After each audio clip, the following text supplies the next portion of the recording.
just for us. have one question in particular. Okay. Let's say there's some guys maybe watching this right now who are on staff at a church. They're feeling in their heart kind of like what you were, like God might be wanting them to plant a church or do something different, but they're not necessarily released to go yet. Do you have any words of advice just on how to handle that tension and how to, I mean, you were in an entrepreneurial environment. Maybe they're not. Yeah. Can you speak to that a little bit? Well, I tell you, the one thing that anything is finish well.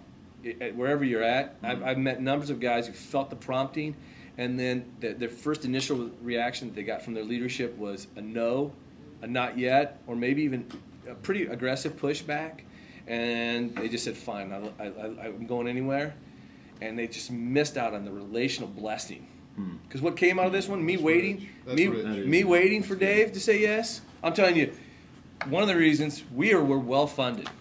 Our number one financial supporter was Community Christian Church. They were not in financial blessing at the time when I'm going out and fundraising. Yet they make a commitment of $200,000 from that church to support our church. Wow. And it's flowing. Now, I'm helping to relationally build that, but I build credibility. And so it was an amazing blessing that's, I think, creating generosity at both ends. And I think if I'd have pushed 6 years ago and said, fine, I'm going anywhere, Dave would have let me go. Dave would have made a win out of it. Dave would not have had near the financial, like, here's the blank check. Here's the generosity. No. That's cool. Right. So that was one where if I could, and I watched it just recently, a guy who pressed through it, and guess what? Right now, there's very little incentive for his former senior pastor to be generous. Now, he's going to make it happen, but I know, because I know he's not going like, I really want this to be successful because there's attention. So that's wisdom, man. That's good stuff. And I think also you talked about earlier with the interview with Dave, you were sitting over the side over there, and y'all talking about the fact y'all basically walked together in friendship for 17 years. Yeah. So obviously, I mean, a long-term relationship with the church in which you came out of to plant. I mean, I don't know. That's amazing to me, because most guys that are church planters are very impatient. They want it, and they want it now, and they're ready to go now, and they're not willing to take the steps. And even you talking about the 6-year wait from the time you felt the calling and you're waiting for your wife. I mean, from an eternal thing, it's one thing to sit here and talk about it. How did you, as a leader, as the guy that's got that burning passion in it, maintain your patience through all that? I mean, what personally did you have to go through? What were you trying to pray through? What scripture were you looking at? What books were you dealing with? How were you dealing with, I know I'm called to this, but how do I wait? I think the piece about it is, it was about reproducing. I got to live within the culture. I acted like a church planter even inside the church I was part of.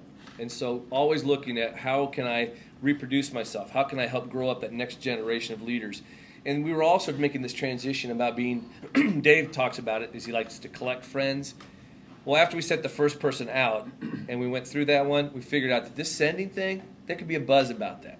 It's not easy. It was tougher to send people out to plant new churches than just do campuses, because you send them out to do a campus, they were still part of the family, even though they were a child or a sibling, they were still in relational connection on a regular basis. Sure. Send them out across the country was a different deal.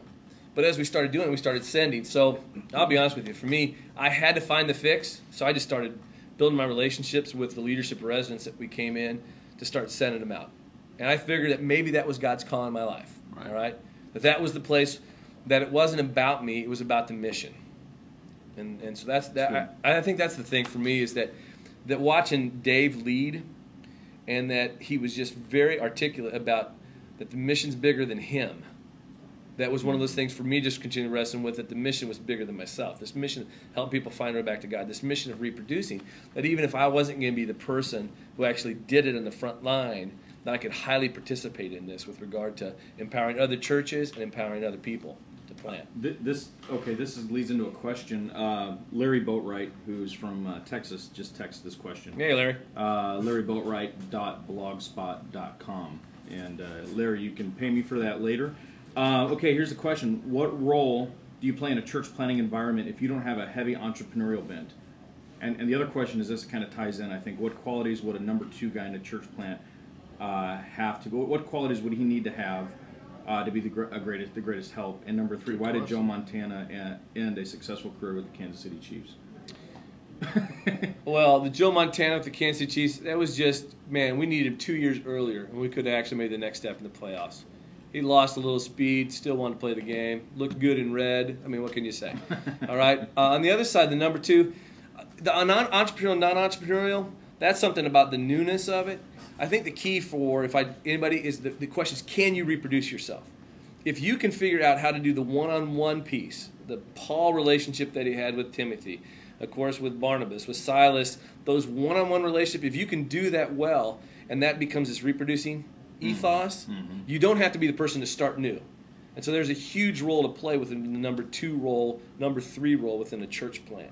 But if you can't reproduce yourself in a church plant, there's just not a lot of capacity for people that come in to do ministry.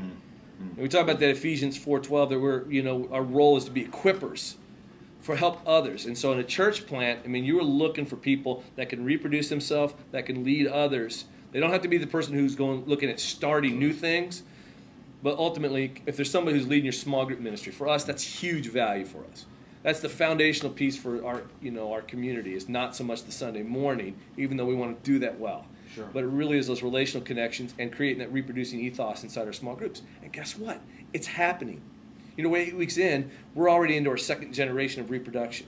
We've got one group that's looking at reproducing again for the second time. So give us 3 generations of small groups, and we're 2 months into what we quote launch. Now we'll talk about, man, we had our first info meeting back 8-9 months ago.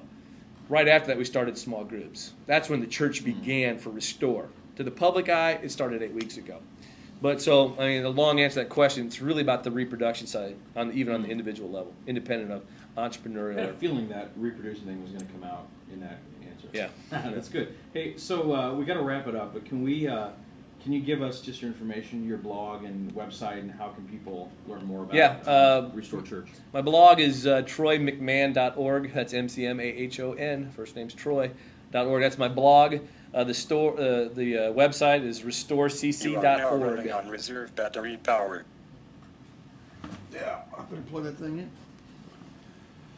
Say it again. What was it? It is restorecc.org. At that point in time. So what was the time frame between?